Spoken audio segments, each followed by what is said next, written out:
The engine ignition system provides the electrical spark required for initiation of engine combustion of the fuel-air mixture during start, auto relight, and when demanded by the cockpit crew, for example, when flying in inclement weather conditions. The system also performs engine flameout detection and automatic relight logic. The ignition system for each engine consists of 2 ignition exciters, 2 ignition leads, and 2 igniters. Note, for ground start only, 1 igniter is energized, and for each engine start, the ignition system alternates the igniters. The ignition exciters mounted on top of the compressor case provide a 14,000 to 18,000 volt DC output to the igniters. The igniter leads deliver high-voltage, low-energy electrical pulses from the ignition exciters to the igniters, where the 2 igniters provide the electrical sparks needed to start or maintain combustion. The igniter plugs consist of a center and outer electrode with a semiconductor surface coating at the tip between the 2 electrodes. The semiconductor material is used as a shunt to aid in ionizing the air gap between the 2 electrodes so that the plugs will fire. Engine ignition is controlled by the FADEC and integrated aircraft systems that automatically initiate ignition in response to engine core speed developed by the starter air system. Only 1 igniter is energized for ground starts so that latent faults can be detected. 2 igniters are energized for air starts, flameouts, loss of ARINC buses, a missed light-off, or if continuous ignition is requested by the pilot. During normal operation, electrical power for the ignition system is supplied by the aircraft AC system. On ground, with the APU running, the ignition exciters 1A and 2A are powered by the AC essential bus, while exciter 1B is powered by the AC bus 1, and exciter 2B by AC bus 2. In an electrical emergency condition, the igniters 1A and 2A have no interruption of power supply. In this case, the AC standby bus receives AC power from the inverter, DC-AC, which will be fed by the battery 1 via the hot bus 1. Selection of the ignition system can be performed manually from the flight deck by selecting the ignition switch to the off, auto, or override position, and automatically by the FADEC via aircraft systems. When ignition is selected manually, the command signal is sent directly to the FADEC. Each FADEC channel, regardless of in-control or standby status, can command both exciters and igniters on. Only 1 igniter is turned on for ground starts so that latent faults can be detected. 2 igniters are turned on for air starts, flameouts, loss of ARINC buses, a missed light-off, or if continuous ignition is requested by the pilot. The FADEC will turn the ignition off under the following conditions. On the ground, when the pilot commands ignition off by setting the ignition selector switch to off. Or in flight, when the pilot commands an engine shutdown by setting the start-stop selector switch to stop, and the pilot commands ignition off by setting the ignition selector switch to off. Ignition system indication is performed by icons displayed on the ICUS. Igniter A in green indicates that the FADEC has commanded igniter A to be energized due to a start on ground. Igniter B in green indicates that the FADEC has commanded igniter B to be energized due to a start on ground. Igniter AB in green indicates that the FADEC has commanded both igniters A and B to be energized due to a start in flight or an auto relight. Ignition off in cyan indicates that the FADEC has locked ignition off due to pilot procedure for dry motor cranking or if the fire handle has been actuated. In addition, Engine 1 no dispatch or Engine 2 no dispatch will be displayed on the CAS field in case igniter A has failed, while the A igniters on both engines are powered from the AC essential bus, so that in an electrical emergency condition, no engine in-flight start is possible. The control and power supply of the engine ignition is provided by an integrated engine and aircraft system that automatically initiates ignition in response to engine core speed developed by the starter air system. The MAUs interface with a three-position switch, off, auto, or override position, that allows the pilots to send ignition commands to the FADEC, which receives the ignition cockpit switch position from the MAUs and determines the required ignition command.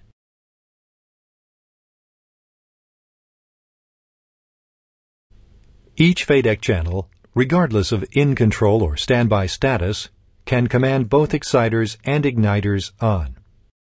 The local channel exciter is powered by the EICC for ignition exciter A and from the LICC for ignition exciter B when the local channel SPDA receives a relay driver signal from the FADEC. The cross-channel exciter is powered when the cross-channel SPDA receives an ignition on signal from the local channel SPDA via the ASCB bus. Only one igniter is turned on, using the relay driver signal for ground starts so latent faults can be detected. Two igniters are turned on for air starts, flameouts, loss of ARINC buses, a missed light off, or if continuous ignition is requested by the pilot.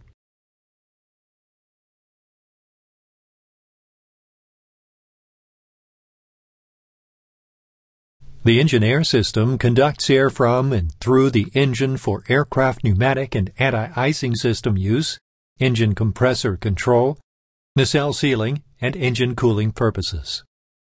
The air system includes the compressor control system, the nacelle sealing, and the engine compartment cooling.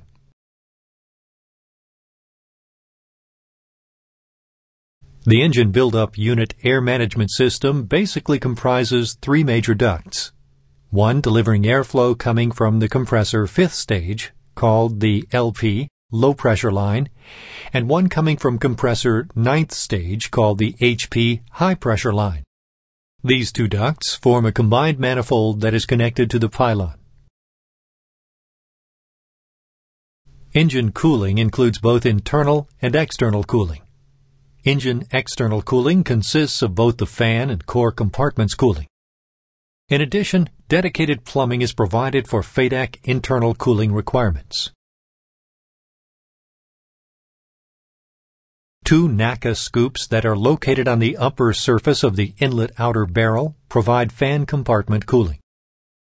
During flight, air enters the scoop and is directed to the appropriate region in the fan compartment. The air is then discharged overboard through vents located in the lower region of the fan compartment.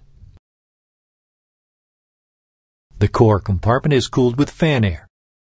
Cooling air enters core compartment through holes located near the inner cowl support ring. Fan air flows through the core compartment and is discharged back into the flow at the aft vent. Engine internal cooling is primarily performed by high-pressure compressor air. The high-pressure stator segment vanes and platforms are cooled by compressor discharge air. The discharge air enters through inserts in the inner and outer platforms of the vanes and exits through holes in the leading and trailing edges of the vanes to form a film cooling surface for the vanes. The HPT rotor blades are top-coated with a thermal barrier coating, a white ceramic, to lower the metal temperature and improve part life. The blade root has an entry hole that receives the compressor discharge air and exits the blade through holes in the blade leading edge, trailing edge, and tip areas to form a film cooling barrier for the blade. The Stage 1 low-pressure turbine nozzle is cooled using high-pressure compressor fourth-stage bleed air. The Stage 1 LPT nozzle also provides a conduit for delivering cooling air to the high-pressure turbine aft rotor cavity and for LPT rotor cooling. All other low-pressure turbine airfoils, stages 2 through 4 nozzles, and stages 1 through 4 blades, are uncooled. The compressor control is used to control the flow of air through the engine and to maintain the compressor and booster operability margins. The compressor control system comprises the variable stator vane, VSV, variable bleed valve, VBV, and the transient bleed valve, TBV.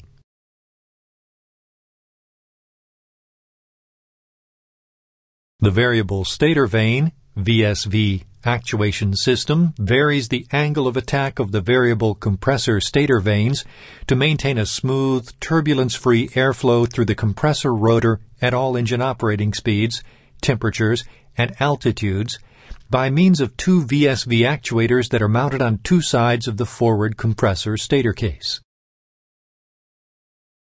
The FADEC continuously determines the needed VSV position based on engine sensor inputs and sends, when required, an electrical signal to the FMU, which sends servo fuel to both VSV actuators. Movement of the actuators will adjust the compressor stator vanes to the required position via torsion tubes, links, and actuating rings. Each of the two actuators contains a single LVDT. One actuator provides stator vane position feedback to the in-control FADEC channel, while the other actuator provides position feedback to the standby channel. The variable bypass valve system controls the booster operating limits, provides optimum booster performance at steady-state conditions, and prevents stall.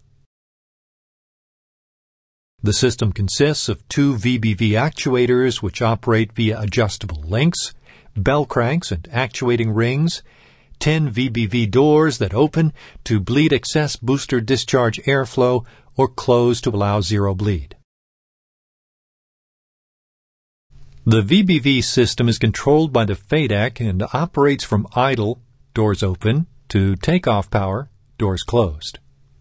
During reverse thrust, the FADEC will partially open the VBV doors to increase booster stability and to prevent core engine foreign object damage. During engine shutdown, the VBV doors are driven open. The FADEC determines the required VBV position based on engine sensor inputs and sends an electrical signal to the FMU, which supplies servo fuel to both VBV actuators. Movement of the actuators will open or close the 10 VBV doors. Each of the two actuators contains a single LVDT. One actuator provides bleed valve position feedback to the in-control FADEC channel, while the other actuator provides position feedback to the standby channel.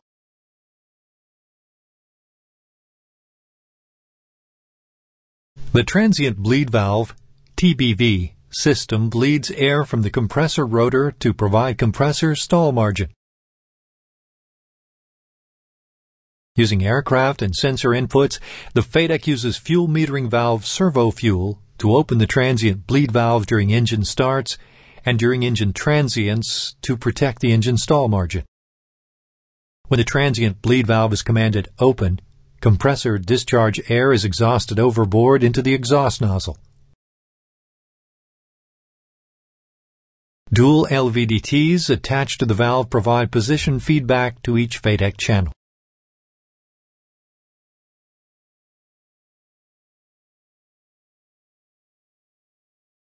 The engine control system is a computer-based electronic engine control system comprised of a two-channel Full Authority Digital Electronic Control, FADEC. A Fuel Metering Unit, FMU. A Permanent Magnet Alternator, PMA. Engine sensors. Compressor and turbine control valves and actuators. An ignition system for each engine, A thrust control quadrant. Engine cockpit switches, ignition and start-stop switches, MAUs, MCDUs, SPDAs, and ICCs. The system controls the engine in response to thrust command inputs from the aircraft and provides information to the aircraft for cockpit indication, maintenance reporting, and engine condition monitoring. The engine thrust control is provided by the thrust management system within the FADEC and controls the engine in response to thrust command inputs from the aircraft. The aircraft provides 28-volt DC to each FADEC channel for system power when the engine is not running or when performing a FADEC-controlled engine start with an engine speed below 50% N2. 28-volt DC for T2 sensor anti-icing, and 115-volt 400 Hz power to each ignition exciter. Selection between the aircraft 28-volt DC and the PMA power is performed automatically by the FADEC when the engine speed is greater than 50% N2.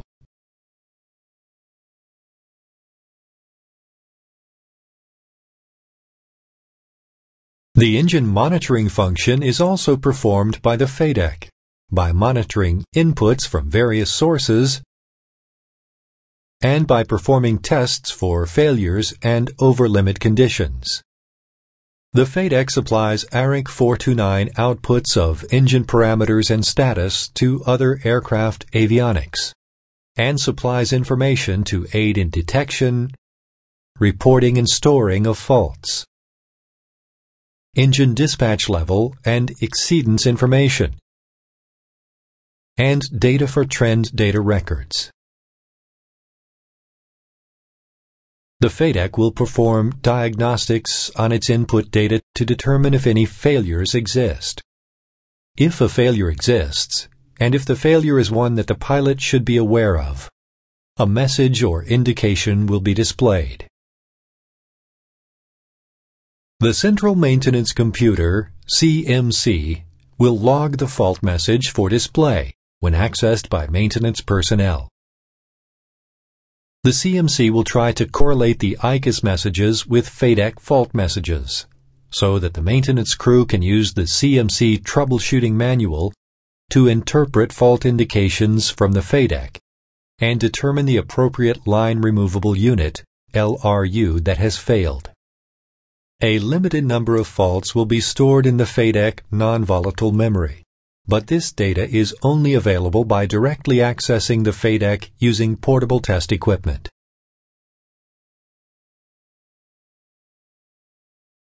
The Thrust Control Quadrant, TCQ, is located on the aircraft cockpit center console and combines two lever assemblies, one for each engine, which may be operated independently, in unison, or in auto-throttle mode.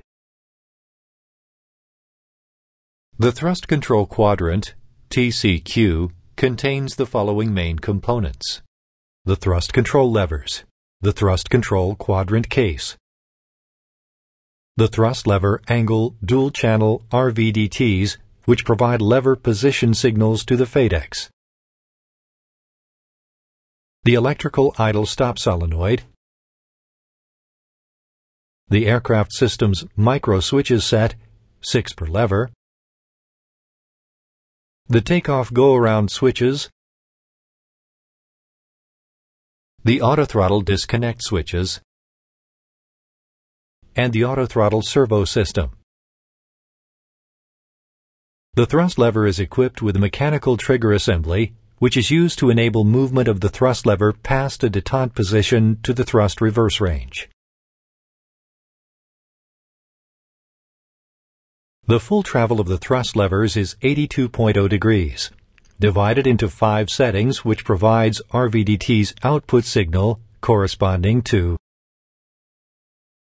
max reverse at 0.5 degrees TLA, minimum reverse at 12.0 TLA, idle at 22.0 TLA,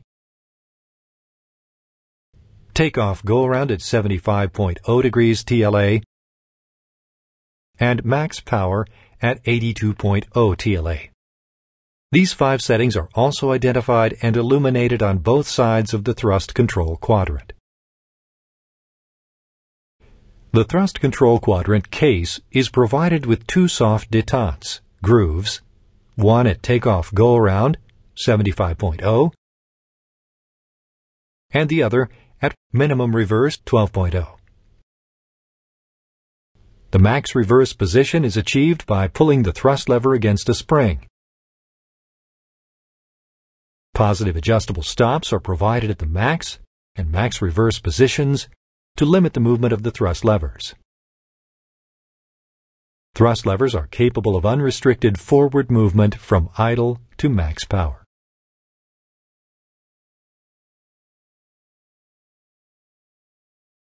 Two electrical idle stop solenoids, one for each thrust lever, are installed on the thrust control quadrant at the 22.0 degree TLA position. These solenoids provide protection against thrust lever command below idle in flight. Power to these solenoids is provided by the SPDA and allows selection of reverser thrust immediately after touchdown and during ground operations. Position indication is provided by 2 microswitches, one for each solenoid, which sense the idle lock shafts and trigger messages on the ICAs whenever the solenoids become unlocked during flight or locked on ground. Each thrust lever incorporates an independent and isolated RVDT containing 2 electrically independent channels, which are direct wired through segregated TCQ interface connectors to the FADEC channels of its engine.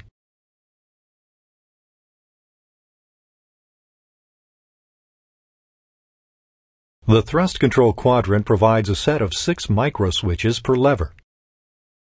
These switches are designed to automatically provide electrical signals to several aircraft systems as a function of the thrust lever angle. Each switch pole is adjusted at a specific thrust lever angle as required for the respective system control, such as the thrust reverser system and the auto brake system.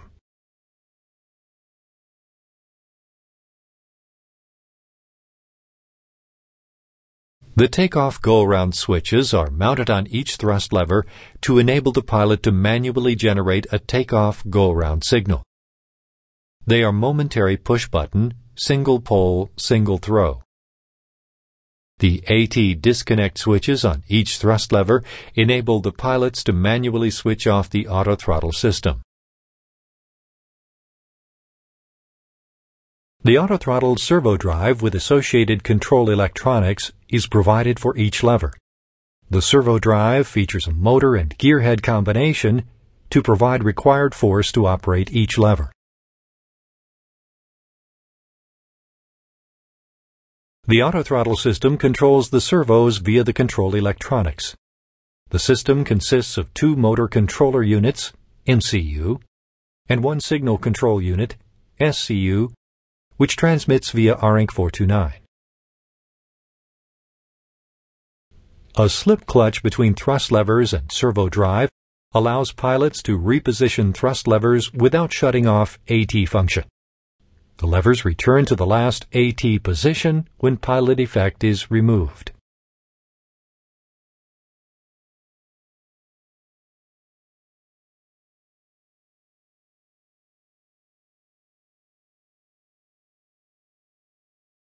During a manual, hands-on operation of the thrust levers, the MCU is inactive, disabled. The pilot movement of the thrust levers is transformed via the anti-backlash gears into an RVDT rotation. The RVDT position determines the engine thrust setting via the FADEC. A slip clutch is placed between the thrust lever and the servo drive to allow the lever operation without backdriving the servo motors.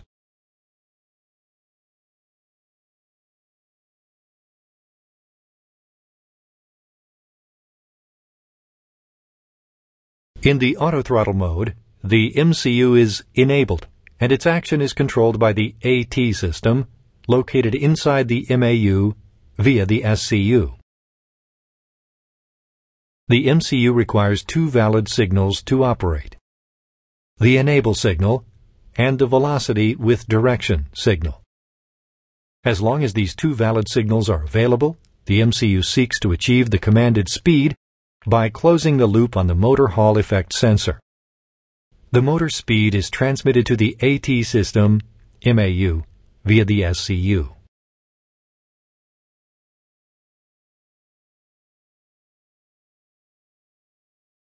The emergency shutdown subsystem provides a way of controlling the flow of fluids and air to and from the engine during emergency procedures.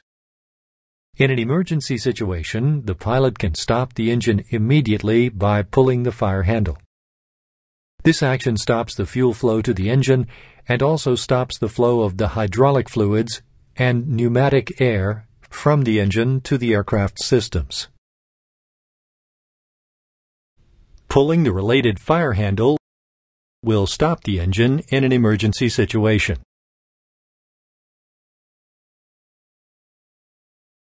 The fuel shutoff valve will close the valve, which stops the fuel supply to the engine. The hydraulic system shutoff will also close, isolating the engine side of the hydraulic system from the airframe hydraulic system. The handle also generates a signal which is sent via the MAU to the air management system, which closes the high-pressure shutoff valve and the engine bleed valve. This isolates the engine air system from the airframe systems. In the following interaction, you can select and close the valves. Carefully observe the effect the valve closing has on the system.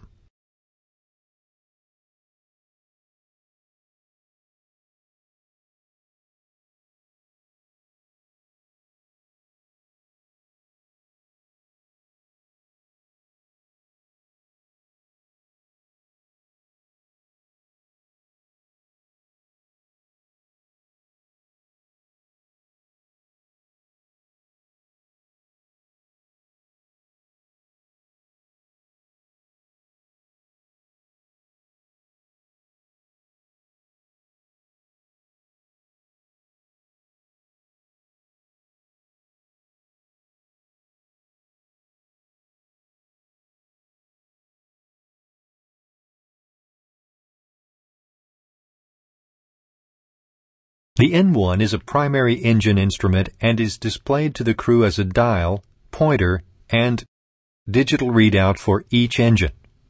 The N1 digital readout is a numerical display of the fan rotor speed, displayed as a percentage of total RPM for each engine. The N1 digital readout is displayed whenever N1 information is valid.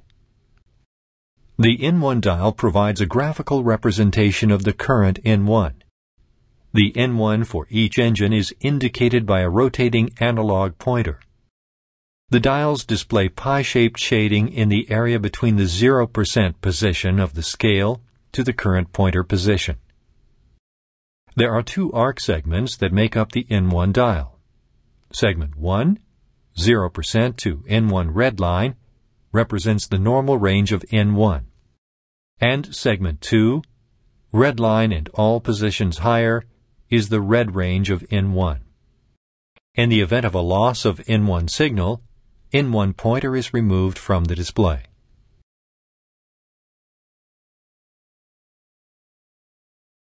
The red line is the exceedance threshold and represents the maximum allowable N1 value.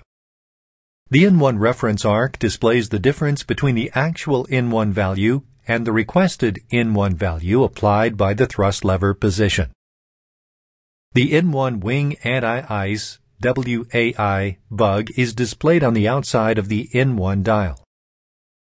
The in-1 wing anti-ice bug indicates the minimum in-1 value when the wing anti-ice is on and the aircraft is on the final approach phase. The thrust rating enunciation is displayed as text in the center above the in-1 dials. Selected thrust rating is provided by the thrust rating selector, TRS, and is based on phase of flight. A flex takeoff is used to reduce the engine thrust, to account for favorable takeoff conditions. An in-1 rating bug is displayed at the corresponding in-1 value on the dial.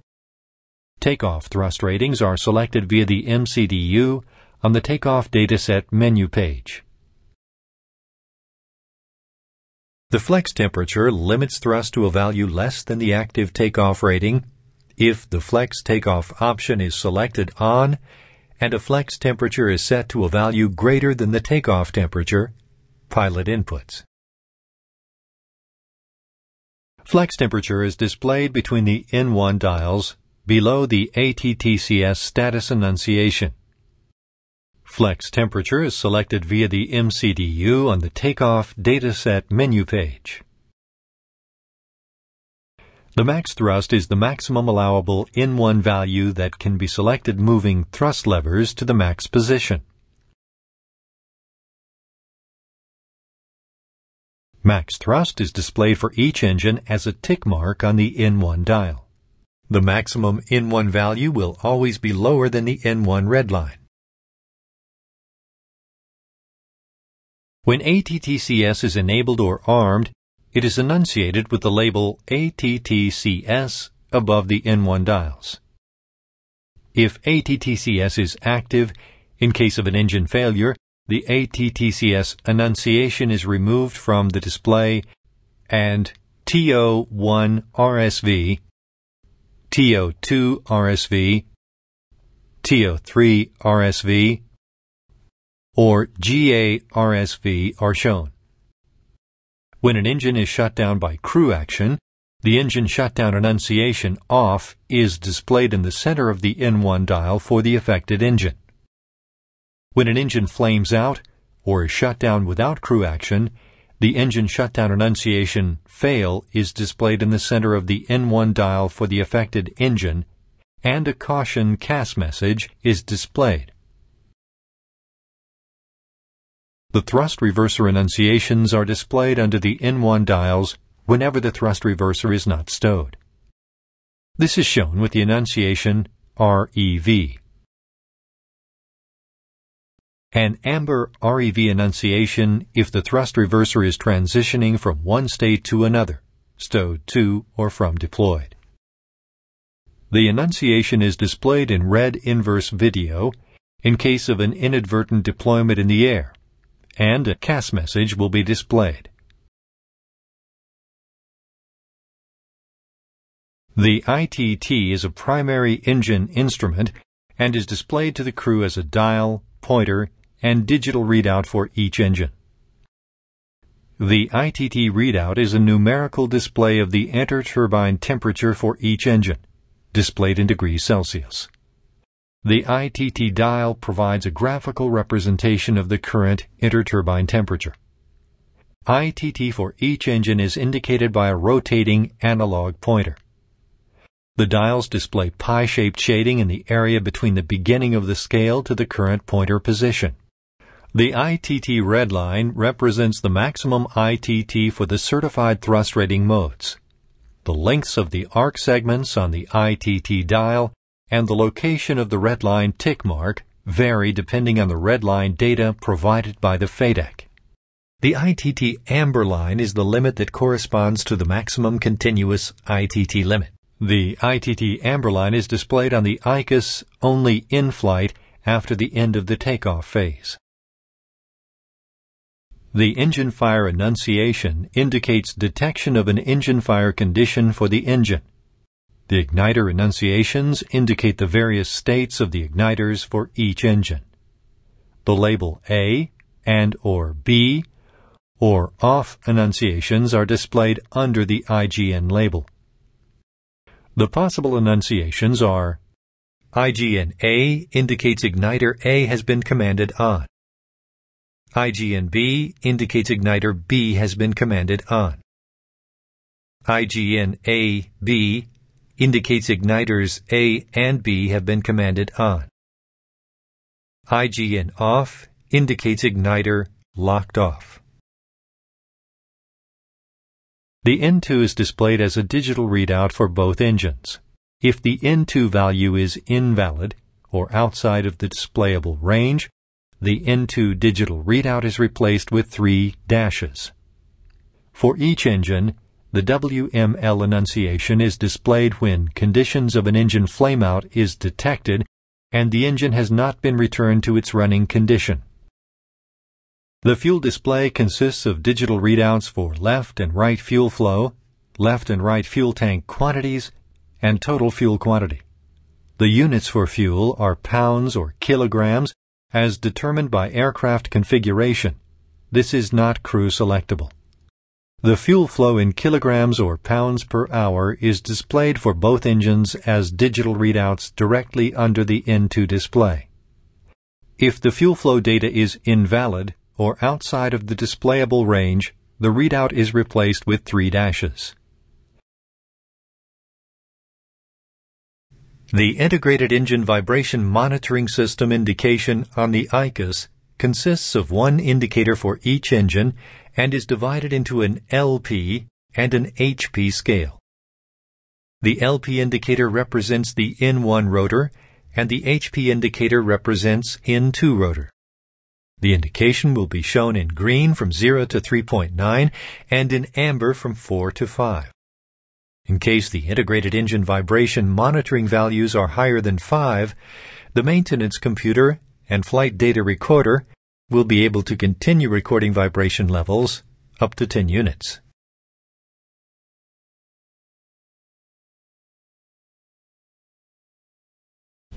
The Integrated Engine Vibration Monitoring System, IEVM, monitors vibrations from the N1 and the N2 rotors by accelerometers mounted on the engine by extracting 1 per revolution vibration levels. The speed signals driving the center frequency of the tracking filters are provided by the speed pickups N1 and N2. Once per revolution signal is also processed in order to compute LP rotor engine imbalance, phase and displacement. Vibration levels are transmitted to the cockpit for engine vibration indication. The Integrated Engine Vibration Monitoring System consists of 2 transducers per engine. One is fitted on the fan front frame, and the second is fitted on the HP turbine flange. The 2 transducers allow the possibility of 2-plane trim balancing in order to reduce the cabin noise. For each transducer, its signal is compared with dedicated N1 and N2 speed signals to determine the tracked LP and HP vibration levels. This gives a total of 4 vibration values. LP tracked vibration at the front frame bearing case. LP tracked vibration at the HP turbine flange. HP tracked vibration at the front frame bearing case. HP tracked vibration at the HP turbine flange. The system permanently monitors the engine when running and sends its signals to the cockpit. In case the IEVM values are higher than 5 units, the maintenance computer and flight data recorder will be able to continue recording vibration levels up to 10 units.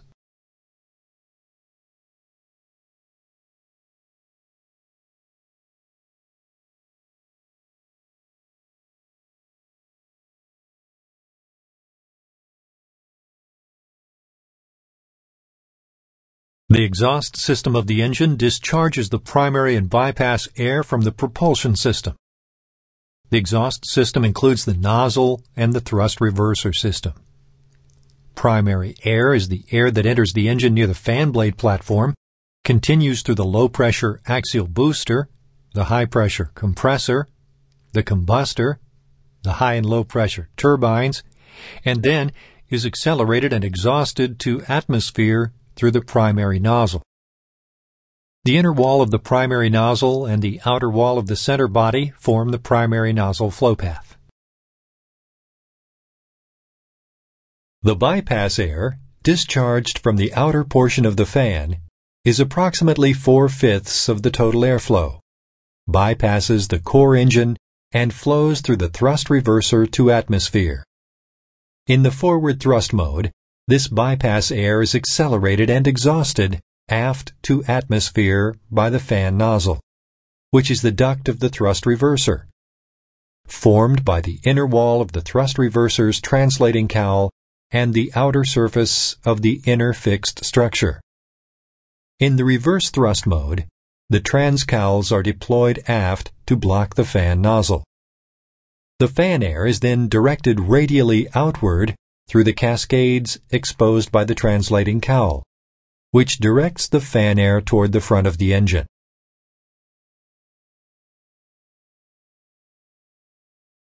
The primary exhaust nozzle consists of a conical nozzle and a center body, which both provide the necessary core engine exhaust area.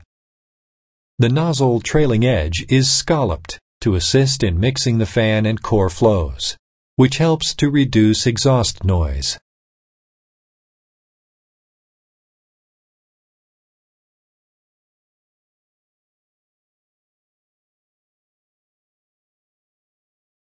The thrust reverser assembly forms the fan airstream exhaust nozzle when stowed, and reverses the direction of the fan airstream when deployed.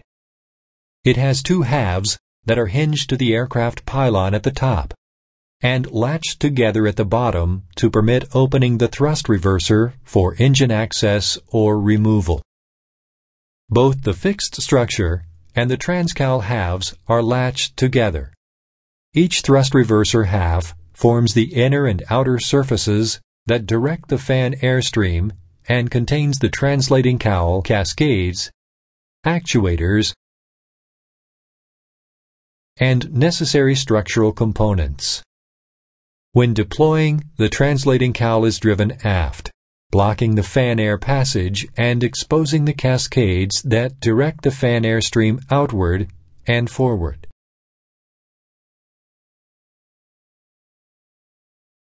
The primary exhaust system provides a fixed area annulus for exhausting the core engine gas stream flow, and provides a continuation of the aerodynamic cowling from the aft core cowl interface. It consists of a primary nozzle, which attaches to the turbine frame outer flange, and a center body, which attaches to the turbine frame hub flange. The primary exhaust nozzle assembly contains a forward flange for attachment to the engine turbine frame outer flange, and a conical section sheet metal skin welded to the forward flange. A fire shield is also incorporated into the nozzle assembly at the 12 o'clock position. The nozzle has a chevron design which helps to reduce the engine core noise levels. In order to ensure pylon sealing, no chevrons are located at the 12 o'clock position. The primary exhaust nozzle's center body contains a forward flange for attachment to the engine turbine frame hub flange, and a formed sheet metal conical section with internal stiffeners joined to the forward flange. The aft end of the center body is open to exhaust the core compartment ventilation air to atmosphere. The thrust reverser assembly is located directly aft of and is clamped to the aft fan case. It forms a duct for fan exhaust air when the left and right assemblies are latched in place. Each thrust reverser half consists of a fixed structure that supports the transcowl, houses the cascades, and contains the thrust reverser actuation system. In the forward thrust configuration, the transcowl is in the forward stowed position covering the cascades. In the reverse thrust configuration, the transcowl is in the aft deployed position blocking the fan duct and exposing the cascades.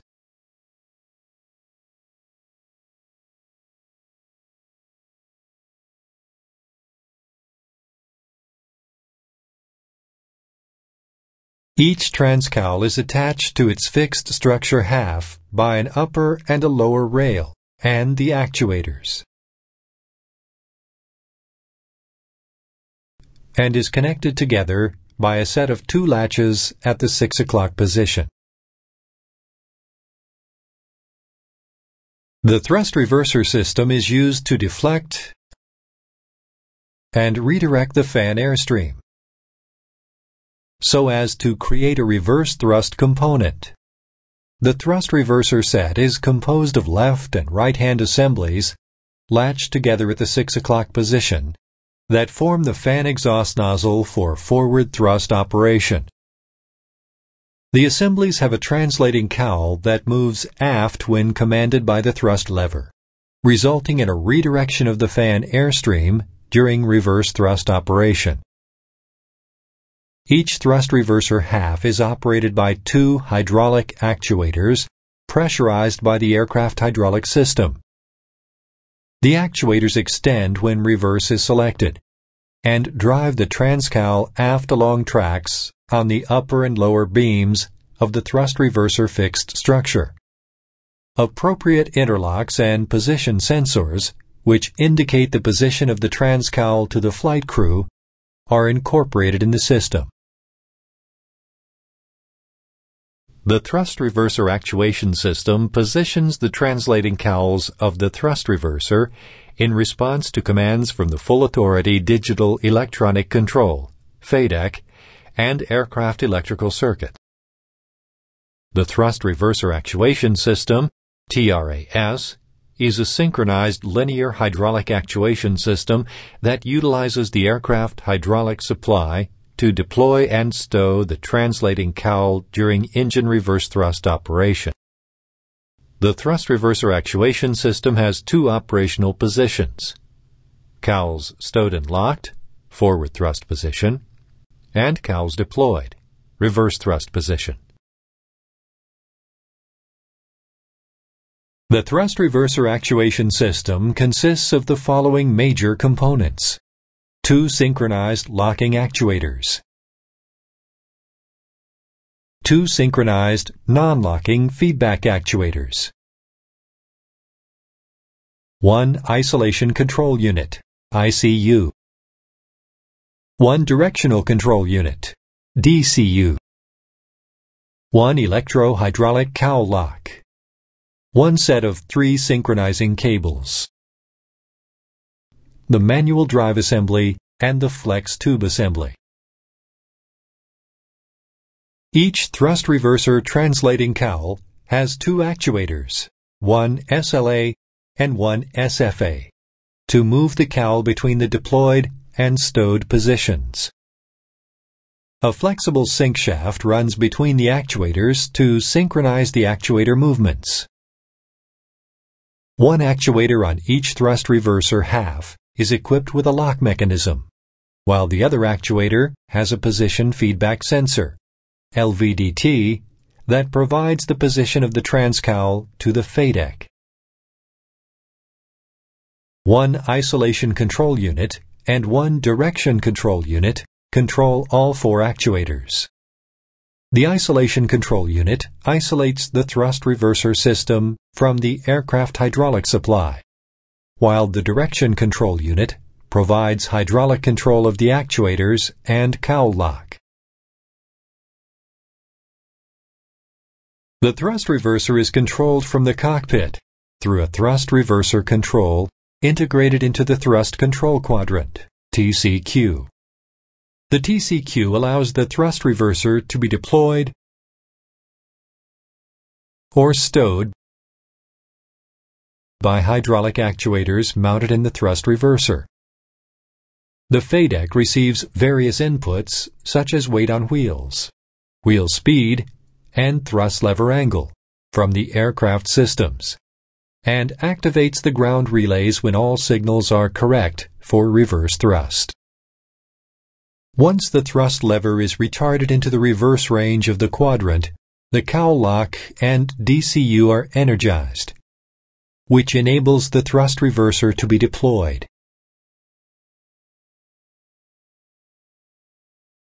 The ICU contains an isolation valve, which is normally held in closed position by a spring and by return pressure.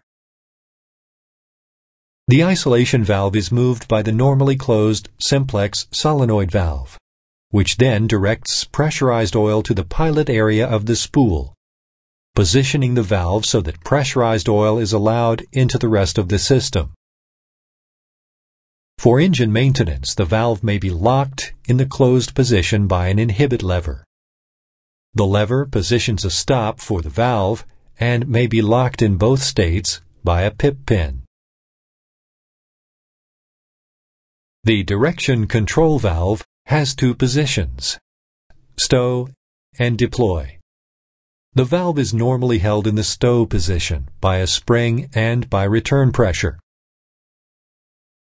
The DCU incorporates a normally closed single-coil solenoid valve. When energized, the solenoid valve allows pressure to the cowl lock circuit, which disengages the cowl lock and provides a pressure signal to the direction valve so that it moves to the deploy position.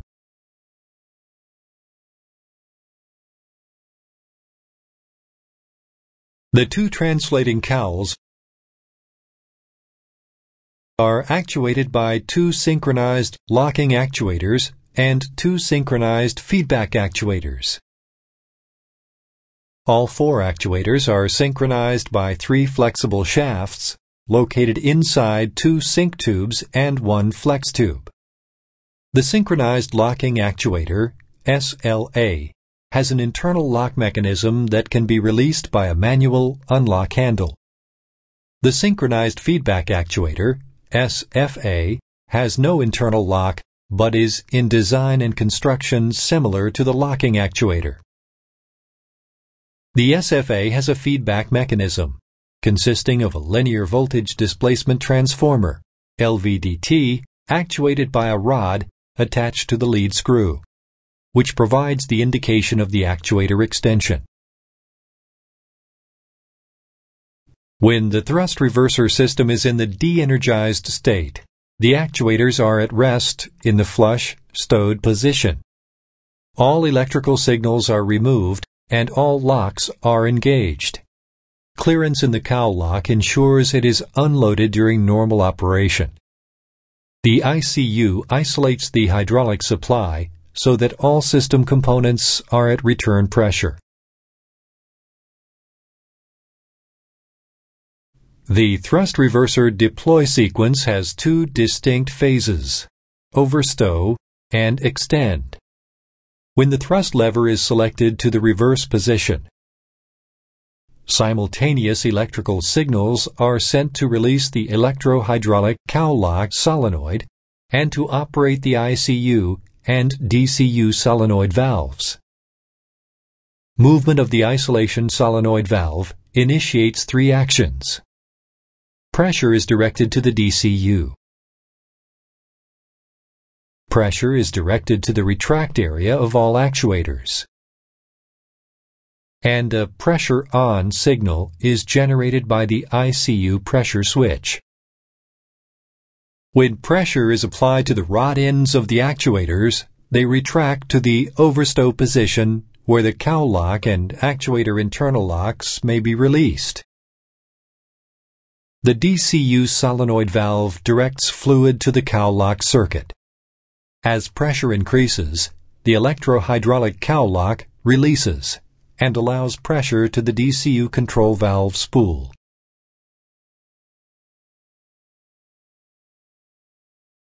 Movement of the DCU control valve permits oil pressure to the extended areas of the actuators. As pressure increases in the actuator head chambers, the actuator internal locks are released, and pressure then moves the translating cowls to their full deployment. The nut attached to the hydraulic piston causes the internal lead screw to rotate, which in turn drives the worm wheel in the actuator head. The worm wheel in each actuator is connected to its neighbor via flexible cables running within the extend hydraulic pipes. The efficiencies of the screw, worm gears, and shafts act to retard a leading actuator. In this way, all actuators are restrained to move in unison. After a period of time, the ICU solenoid is de-energized and the spool valve is closed. The pressure switch indicates that the pressure has been removed and the direction control valve returns to the stow position. The actuators are held in the deploy position by the air loads, and the cowl lock returns to the locked position, waiting to ratchet the cowl lock as it restows.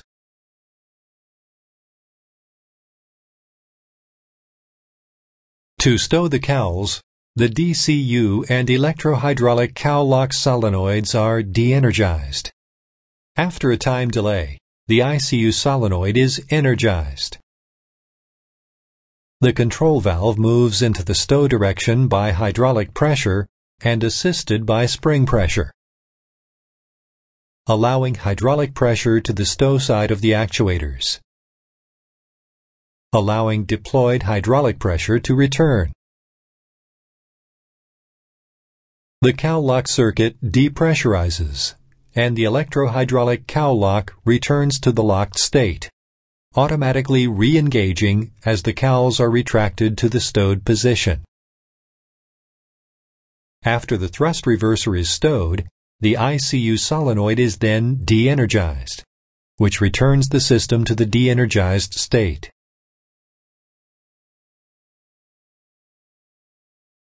The thrust reverser is electrically controlled by the FADEC and protects the thrust reverser actuation system against inadvertent thrust reverser deployment and inadvertent thrust reverser stow. The FADEC thrust reverser interlock function is implemented with 2 single-contact ground relays per FADEC channel. One ground relay interrupts power to the hydraulic power functions, and the other interrupts power to the direction and locking functions. For the control function, each FADEC channel receives hardwired LVDT position inputs and hardwired lock switch discrete inputs from the thrust reverser actuation system. To deploy the thrust reversers, the pilot commands thrust reverser deployment by lifting the idle stop trigger on the thrust lever and moving the lever into the reverse quadrant. The idle stop trigger can only be lifted when the idle stop solenoid is energized by using the SPDA. Logic to energize this solenoid requires, for example, a weight on wheel signal. The thrust lever RVDT is read by the FADEC. And once the conditions for enabled are met, the FADEC energizes the ground relays, which in turn energize the solenoids for the ICU and DCU cowl locks. When the thrust lever is pushed to forward idle or above, thrust reverser stow is initiated. The DCU and cowl lock solenoids are de-energized, and after a time delay, the ICU solenoid is energized by the FADEC, which also initiated the DCU and thrust reverser stow sequences. Once the thrust reverser actuation system LVDT signal indicates less than 10% deployment, the FADEC will declare that the thrust reverser is stowed and de-energizes the ICU solenoid.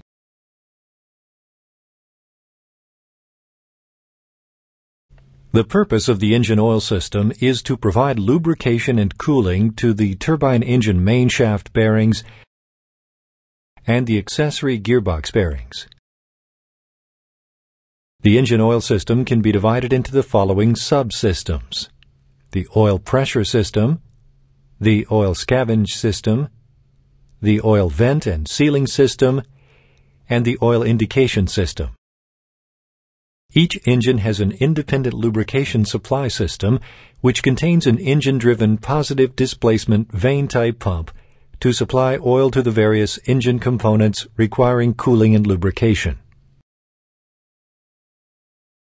There are two sumps in the engine that require lubrication. First, the forward sump, which holds the number 1 and number 2 low-pressure fan rotor bearings, the power takeoff, and the number 3 ball and the number 3 roller bearings. Labyrinth seals, pressurized with booster discharge air, seal the forward sump at each end. And the aft sump holds the number 4 and the number 5 bearings and is also sealed with booster discharge air.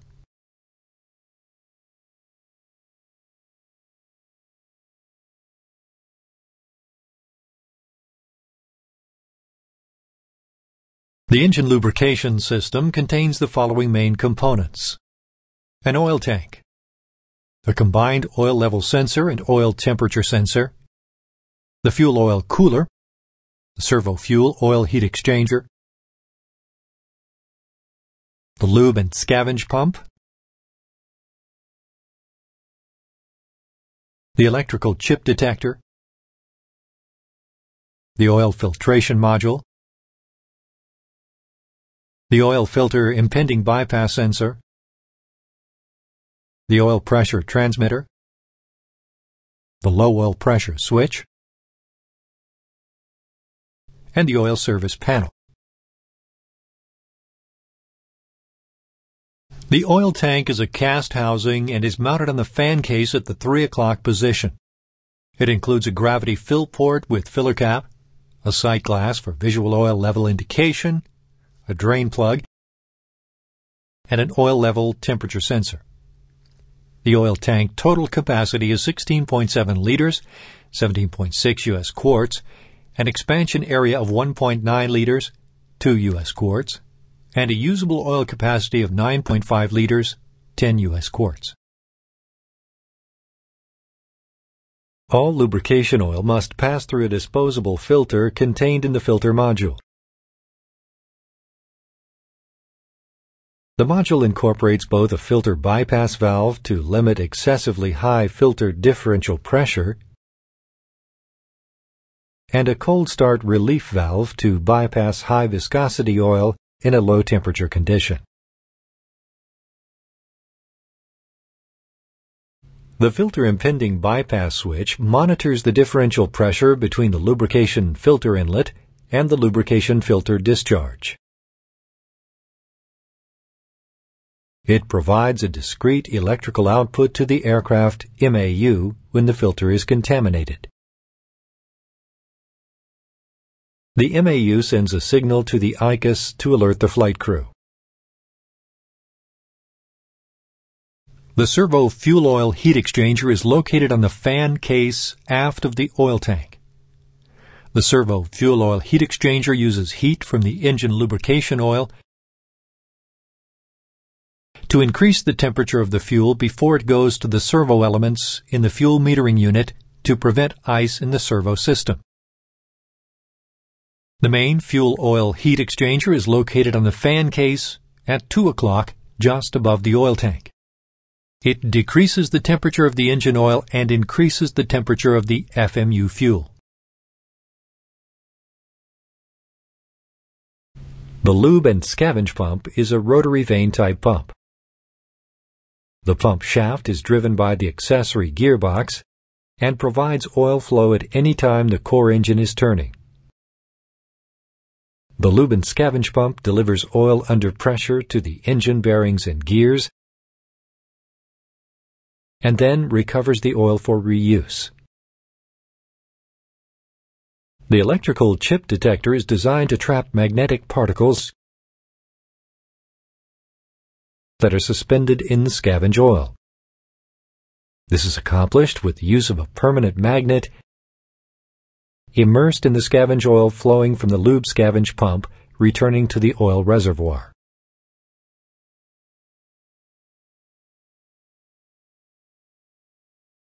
A screen installed in the detector collects non-magnetic debris for inspection and identification. A self-closing valve seals the scavenge return line to prevent oil drainage when the chip detector is removed. The combined oil quantity transmitter and RTD-type oil temperature sensor is mounted on top of the oil reservoir and provides indication of the oil level on the MFD status page and the oil temperature within the oil tank to the ICUS.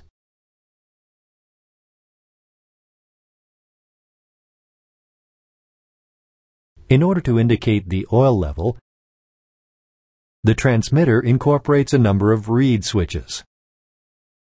As magnets mounted to a float assembly move up or down past a series of switches, the reed switches close, inducting an electrical voltage through separated resistors of each switch. The total resistance, as a voltage divider signal from each of the individual circuits, is then displayed on the MFD. The low oil pressure switch is located on the aft side of the AGB and provides a signal to the aircraft warning systems when oil pressure is low. The operation of the low oil pressure switch at engine startup is as follows. When oil pressures are low, the switch circuit will send a signal to the aircraft indicating low pressure. As oil pressure increases, the switch's contacts open and the signal to the cockpit is no longer applied. Should oil pressure decrease due to a malfunction, the switch contacts will close and again send a signal to the cockpit. The oil pressure transmitter located on the oil filter module assembly provides an electrical signal equivalent to the differential pressure of the oil supply pressure at the filter exit and the AGB. This pressure differential is converted to an electrical signal that is sent to the ICUS. The engine oil flow begins when the engine is started. Oil from the tank enters the supply element of the main lubrication and scavenge pump.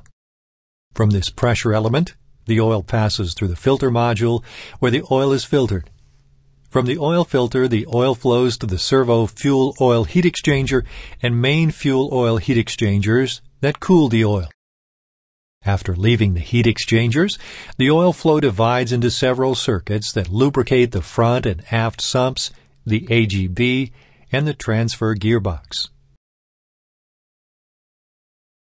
Oil is returned to the oil tank by 4 scavenge pump elements in the main lubrication and scavenge pump, with 1 element each for the AGB climb, AGB dive, forward sump, and aft sumps to scavenge oil and return the oil to the oil tank. The combined scavenge oil is routed past a master electrical chip detector and then into the oil tank de-aerator and tank main compartment.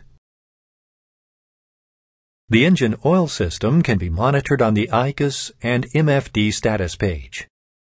The ICUS indicates the engine oil pressure and the oil temperature. The engine oil pressure readout is displayed in pounds per square inch for each engine. Indication is green in normal operation, amber when operating in the cautionary range, and red when operating limits are exceeded. The engine oil temperature readout is in degrees Celsius for each engine. Indication is green in normal operation and amber when operating in the cautionary range. Engine oil level status is displayed on the MFD status page in quarts. Each engine has its own scale with pointer and a numerical display. The left scale corresponds to engine 1 and the right scale is for engine 2. The scale is divided into 2 segments. The bottom segment is the amber region and an upper segment, which is displayed in white, is the normal region.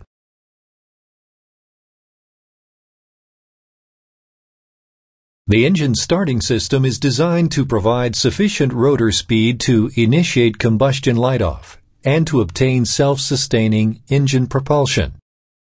The starting system includes an air turbine starter, ATS, a starter control valve, SCV, portions of the bleed air system, and starting control panel. Engine starting is a combined aircraft and FADEC operation. The FADEC controls fuel flow, the starter command, and the ignition command, while the aircraft controls the starter control valve and the engine-driven pump, EDP, of the hydraulic system, and also switches power to the ignition exciters as commanded by the FADEC. The aircraft also manages the bleed system interface during starts. There are two different methods by which the engine can be started: by means of an assisted air turbine starter start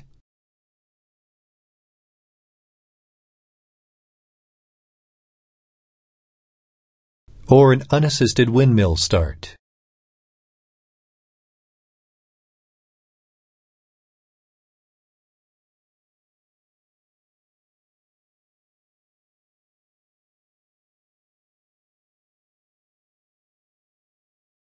For an assisted start, the pneumatic system has to be configured to provide air to the starter control valve inlet. By selecting the start switch on the power plant control panel momentarily to the start position, pressurized air is directed to the air turbine starter, which rotates the engine rotor via the AGB. The FADEC automatically commands the ignition on and fuel flow. The FADEC schedules the fuel flow to accelerate the engine to idle, de-energizes the starter control valve at approximately 50% N2, and turns the ignition off when the engine reaches idle. Note that the isolation valve is automatically controlled only if the cross-bleed switch is selected to auto. For the unassisted start, the engine rotors are rotated by the aircraft toward airspeed, providing windmilling rotation. The start is commanded through the start switch, and the FADEC then automatically commands ignition and fuel. Ignition will be turned off when idle speed is reached. Note, the hydraulic engine-driven pump, EDP, is unloaded by energizing the EDP solenoid during engine windmill starts in order to reduce drag on the core rotor. The starter is a single-stage air turbine starter, clamped to the AGB aft face adapter pad by a V-coupling clamp. The air turbine starter converts a pressurized air supply into the driving torque required to rotate the engine into spool. It also provides motoring during maintenance practices or for engine cooldown. When the FADEC signals the starter control valve to open, airflow passes through the starter turbine and the starter output shaft rotates, which turns the accessory gearbox drivetrain and rotates the core engine. The air turbine starter consists of an axial turbine, reduction gearing, engage-disengage mechanism, and a splined driveshaft to mate with the engine. The starter bearings, gears, and splines are lubricated by a self-contained lubrication system within the starter. The air supply, which is controlled by the starter control valve, drives the axial turbine in the starter. The torque provided by the turbine is transmitted through a planetary reduction gear set and an overrunning clutch to a splined output shaft, which mates with the accessory gearbox. When starter cutout speed is reached, the starter control valve will be commanded closed, shutting off the air supply to the starter. With the air supply shut off, the turbine will no longer have the energy to sustain torque and will slow down. The Sprague-type overrunning clutch automatically disconnects the turbine and planetary gear set from the output shaft, allowing them to stop while the output shaft continues to turn with the engine. The starter control valve, SCV, is a spring-loaded, closed, pneumatically actuated, electrically controlled, butterfly-type shutoff valve with an open position indication switch. The solenoid is a pull type and operates with 28-volt DC aircraft power. The valve incorporates a visual position indicator and a manual override socket drive to open the valve in case of physical or electrical failure. The starter control valve is controlled by the FADEC using an aircraft-powered 28-volt DC solenoid. The two-position valve is normally torsion spring-loaded and air pressure closed. To open the SCV, the FADEC energizes the solenoid, closing off pressurized air from chamber B. Since chambers B and C are now connected to ambient, this allows the duct pressure in chamber A to move the piston in a linear direction towards the valve open position. This linear movement is transferred by a rod assembly to the valve shaft, creating a rotary movement which opens the butterfly valve. After the start sequence is completed, the FADEC de-energizes the SCV solenoid.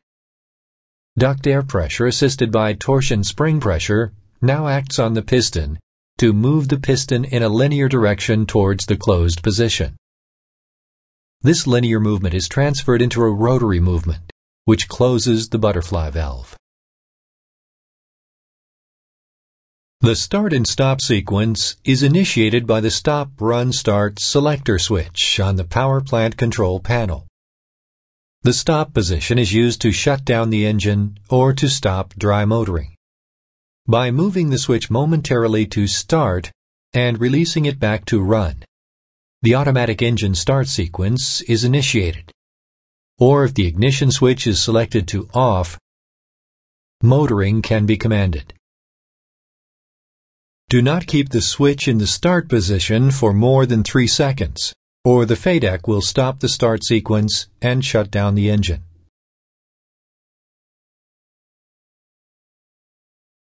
An assisted start sequence is carried out as follows. The ignition switch is placed in auto position. The bleed air system is then configured so that air at the SCV is available. The start-stop selector switch is momentarily selected to start, so that the MAU senses the start switch closure and sends the start switch signal to the FADEC via the RINC. If the proper conditions are met, the FADEC sends the energized starter command signal via RINC to the MAU, which passes the signal on to the SPDA.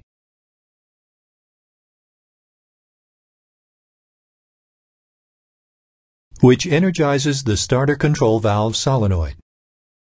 The starter control valve opens, which closes the starter SOV feedback switch. The switch position is sensed by the MAU and transmitted to the FADEC via RINC. The FADEC commands the ignition on at approximately 9.5% N2.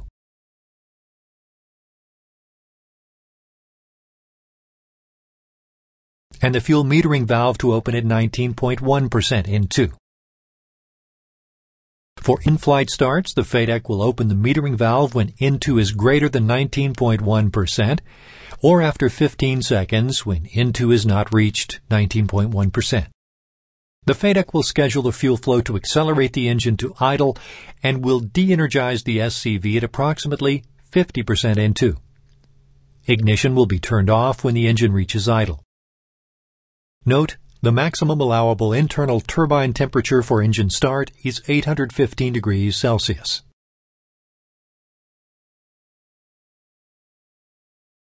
The unassisted or windmilling start is performed according to the following sequence. The ignition switch is set to auto, and the pneumatic system is configured so that no air is available at the SCV. The start-stop selector switch is momentarily set to start. The switch position is sensed by the MAU, which sends the start switch signal to the FADEC via RINC. The FADEC latches the start command and sends the energizer start command via the MAU to the SPDA,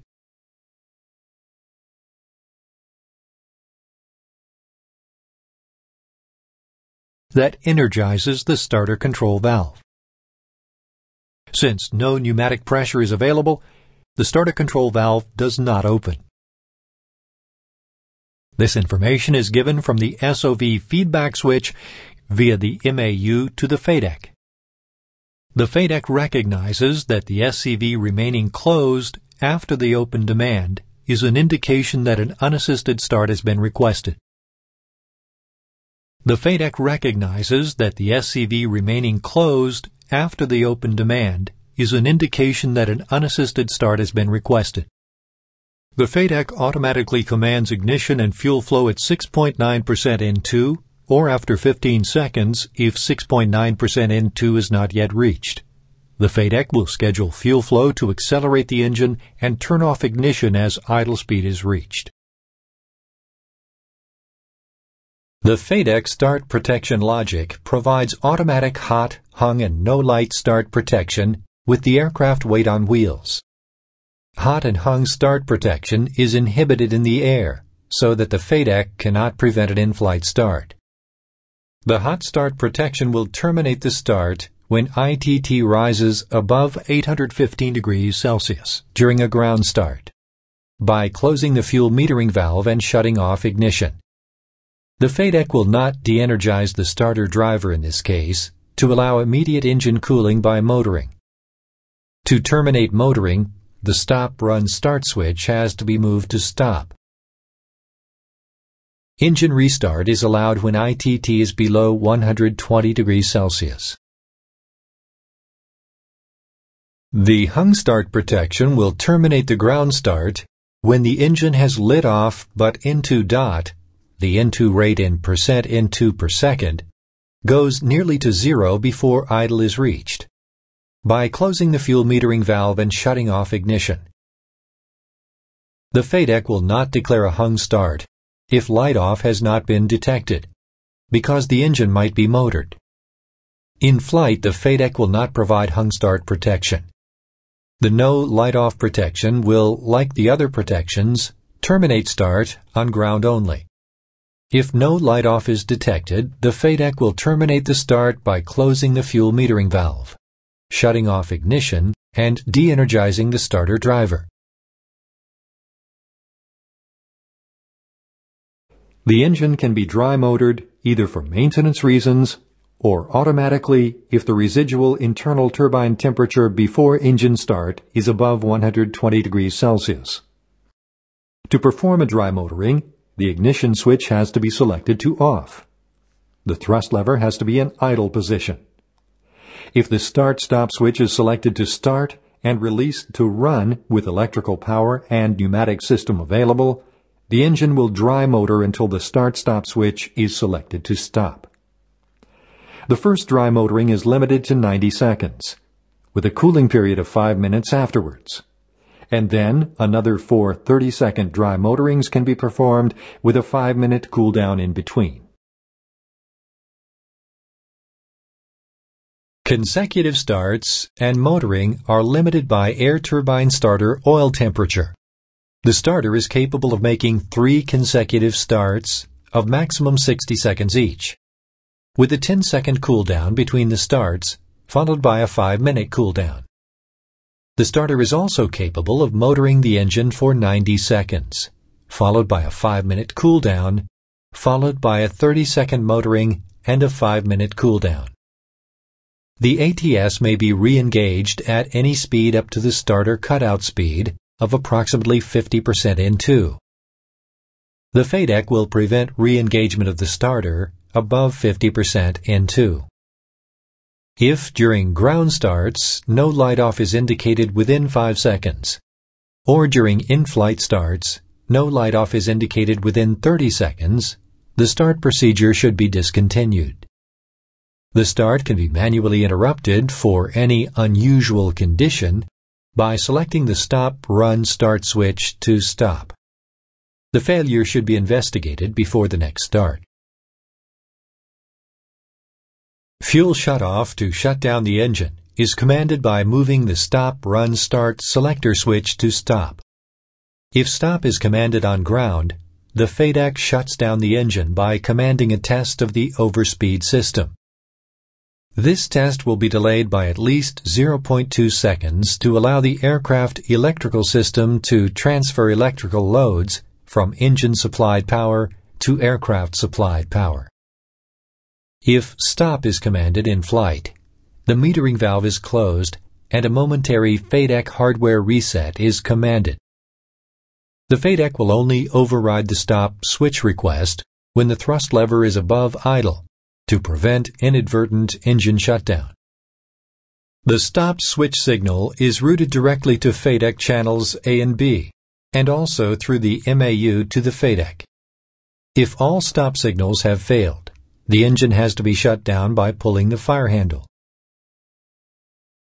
The FADEC will shut down the engine automatically under the following conditions: loss of 2 fuel metering valve feedback signals, large feedback soft fault, loss of 4 in-2 signals, or 3 overspeed trips within 30 seconds.